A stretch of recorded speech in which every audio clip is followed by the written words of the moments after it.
याद होगा 2020 के पहले रेलवे में सीनियर सिटीजन्स के लिए कंसेशन मिलता था। 60 साल तक के पुरुषों के लिए 40% की रियायत मिलती थी टिकट के किराए में और 58 वर्ष तक की महिलाओं के लिए 50% का कंसेशन मिलता था।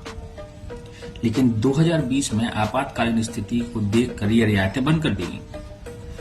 अब जब सब कुछ सामान्य हो गया है तब भी ये रियायतें वापस लागू नहीं की गई।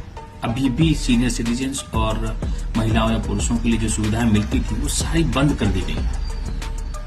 केंद्र सरकार जब अपने चुनाव लड़ रही है, मोदी जी खुद यात्राएं कर रहे हैं, पूरी कैबिनेट, पूरे मंत्री धमाधम और पूरा विश्व अब पटरी पर वापस है, जन सामान्य है, तो फिर आप ये रियायतें लागू क्यों नहीं कर रहे?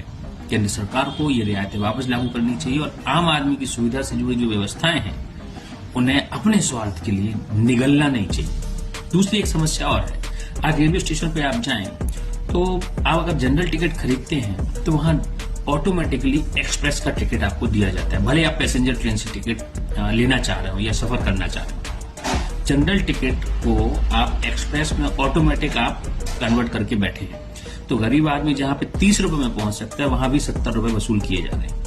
इस पर भी जनसामान्य को ध्यान देना चाहिए और अपनी आवाज उठानी चाहिए कि अगर पैसेंजर ट्रेन में कोई सफर कर रहा है तो उसको पैसेंजर ट्रेन का टिकट दिया जाए, और जो एक्सप्रेस में कर रहा है वो एक्सप्रेस, एक मेमो ट्रेन भी आप चला रहे हैं उसमें भी एक्सप्रेस का नाम जोड़ के आप एक्सप्रेस का किराया वसूल कर रहे हैं। शर्म आनी चाहिए केंद्र सरकार को कि आम आदमी को जहां जहां रियायत मिलती थी आपने वो सारी लूट के बड़े बड़े उद्योगपतियों की जेब में डाल दी।